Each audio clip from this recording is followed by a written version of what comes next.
Assalamualaikum warahmatullahi wabarakatuh. Selamat datang kembali di channel Pegawai Muslim. Semoga kisah atau informasi yang kami sajikan ini bisa bermanfaat untuk kita semua, dan kita bisa mengambil hikmah dari kisah yang kami sajikan dalam video berikut ini. Selamat menonton. Setiap umat muslim pasti pernah diajarkan di sekolah-sekolah tentang hari kiamat. Kita sebagai umat muslim wajib percaya hari akhir atau hari kiamat pasti terjadi, karena termasuk dalam rukun iman yang kelima. Hari kiamat sendiri dibagi menjadi dua, yakni kiamat sugro dan kiamat kubro. Kiamat sugro atau kiamat kecil ialah berakhirnya kehidupan sebagian makhluk di dunia ini, baik itu secara individu maupun secara kelompok. Contoh dari kiamat sugro adalah kematian dan bencana alam, sedangkan kiamat kubro adalah kiamat yang sebenarnya. Kiamat kubro terjadi dengan dimulainya tiupan trompet sangkakala malaikat Israfil, serta diiringi dengan kehancuran semesta beserta isinya. Dalam beberapa hadis pun telah dijelaskan tentang tanda-tanda akan terjadinya hari kiamat kubro. Tanda-tanda ini pun dibagi menjadi sugro dan kubro, yang banyak dijelaskan dari hadis-hadis Nabi Muhammad SAW. Tanda-tanda kecil dari kiamat kubro adalah wanita berpakaian tapi telanjang, banyak terjadinya kerusakan alam, semakin meluasnya kebodohan, muncul banyak pembunuhan, waktu yang terasa semakin singkat, berkurangnya jumlah orang baik dan bertambahnya jumlah orang jahat, maraknya perbuatan riba, dan disia-siakannya sebuah amanah. Untuk tanda-tanda kiamat kubronya adalah kemunculan Dajjal, munculnya Imam Mahdi, turunnya Nabi Isa alaihissalam, keluarnya Ya'juj dan Ma'juj, keluarnya Dabah atau hewan melata yang bisa berbicara, Dukon atau kabut, keluarnya api di Yaman, datangnya orang penghancur Ka'bah, dan matahari terbit dari barat. Hal ini berdasarkan dari hadis Nabi Muhammad SAW berikut ini. Dari Huzaifah bin Asid Al-Ghifari berkata, Rasulullah SAW menghampiri kami saat kami tengah membicarakan sesuatu. Ia bertanya, "Apa yang kalian bicarakan?" Kami menjawab, "Kami membicarakan kiamat." Ia bersabda, "Kiamat tidaklah terjadi sehingga kalian melihat 10 tanda-tanda sebelumnya." Rasulullah menyebut kabut, Dajjal, binatang Ad-Dabah, terbitnya matahari dari barat, turunnya Isa bin Maryam alaihissalam, Ya'juj dan Ma'juj, 3 gerhana, gerhana di timur, gerhana di barat, dan gerhana di Jazirah Arab. Dan yang terakhir adalah api muncul dari Yaman, menggiring manusia menuju tempat perkumpulan mereka. Dan hadis yang diriwayatkan oleh Imam Bukhari, Muslim, dan Abu Dawud. Berikut ini adalah artinya. Tidak akan terjadi hari kiamat sehingga matahari terbit dari sebelah barat. Maka apabila matahari terbit dari sebelah barat, lalu manusia pun akan beriman seluruhnya. Akan tetapi kelakuan yang demikian itu di saat tidak berguna lagi keimanan seseorang yang belum pernah beriman sebelum beriman setelah kejadian tersebut, atau memang berbuat kebaikan dengan keimanan yang sudah dimilikinya. Hadis riwayat Bukhari, Muslim, dan Abu Dawud.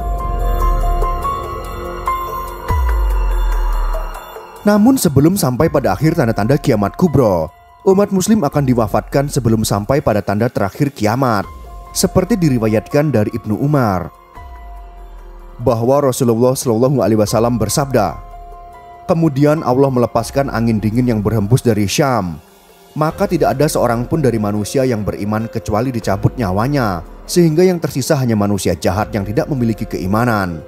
Mereka tidak tahu mana yang baik dan mana yang buruk, hingga setan muncul dan berkata, 'Mengapa kamu tidak memenuhi seruanku saja?' Mereka menjawab, 'Apa yang kamu perintahkan kepada kami?' Setan memerintahkan kepada mereka untuk menyembah berhala.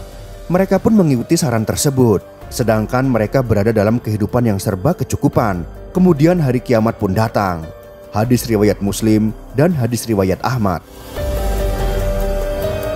Telah menceritakan kepada kami Abdul Aziz bin Muhammad dan Abu Alqamah Al-Farwi, keduanya berkata, telah menceritakan kepada kami Safwan bin Sulaiman dari Abdullah bin Salman dari bapaknya dari Abu Hurairah. Dia berkata, Rasulullah SAW bersabda, "Sesungguhnya Allah akan mengembuskan angin yang sangat lembut, selembut sutra dari arah Yaman. Ia tidak akan melewati seseorang yang di dalam hatinya terdapat seberat biji-bijian, seberat biji sawi, dari keimanan kecuali Allah akan mewafatkannya. Sahih Muslim. Diriwayatkan pula dari An-Nuwas bin Sam'an bahwa Rasulullah Shallallahu Alaihi Wasallam bersabda, ketika mereka dalam keadaan demikian, tiba-tiba Allah mengutus angin sejuk yang mencabut setiap jiwa manusia yang memiliki keimanan dan tinggallah manusia kufur dan jahat. Maka kiamat pun datang menghantam mereka. Hadis riwayat Ahmad dalam musnadnya dan Muslim dalam sahihnya. Generasi setelah dimatikannya orang-orang yang memiliki keimanan kepada Allah adalah generasi terburuk. Bahkan lebih buruk dari orang-orang jahiliyah, di mana orang-orang tidak lagi memiliki keimanan. Mereka berbuat kerusakan di muka bumi. Mereka tidak dapat membedakan mana yang baik dan mana yang buruk. Generasi inilah yang kelak akan melihat bagaimana bumi ini dihancurkan. Maka beruntunglah umat Islam yang masih memiliki keimanan kepada Allah walaupun hanya sebesar biji sawi, sehingga mereka tidak sampai melihat kehancuran dunia yang amat mengerikan. Mereka orang-orang yang tidak memiliki keimanan akan melihat kejadian bagaimana gunung-gunung diruntuhkan, bumi, bintang, dan langit juga dihancurkan. Mereka yang tidak memiliki iman tersebut baru menyadari bahwa apa yang Allah janjikan adalah benar. Namun tidak berguna lagi penyesalan bagi mereka.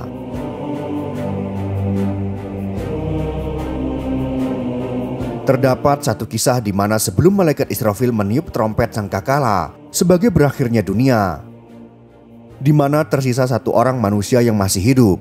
Orang yang terakhir meninggal itu adalah orang asli dari suku Madinah yang sedang menggembala kambing. Kata Nabi Shallallahu Alaihi Wasallam, orang yang terakhir meninggal dari kalian kalangan manusia, semua orang sudah mati, tinggal dia sendiri tapi dia tidak tahu.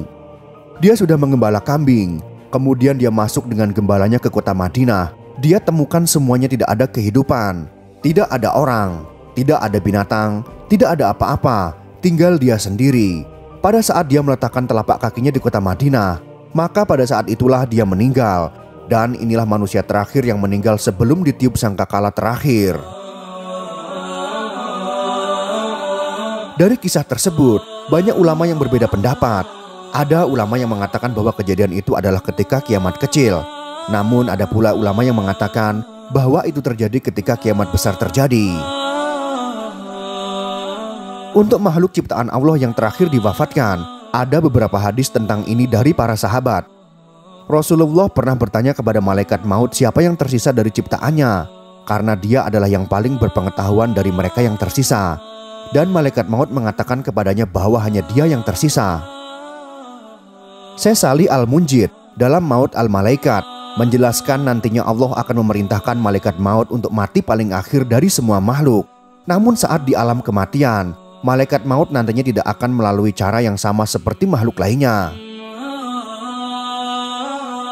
Oleh karena itu, makhluk ciptaan Allah terakhir yang meninggal setelah malaikat meniup sangkakala adalah Jibril, Israfil, dan yang terakhir adalah malaikat maut Israil. Malaikat sebagaimana disebutkan dalam banyak teks ditakdirkan untuk mati karena semua ciptaan Allah Subhanahu wa taala termasuk manusia, jin, dan makhluk-makhluk lainnya akan mati. Wallahu a'lam bishawab.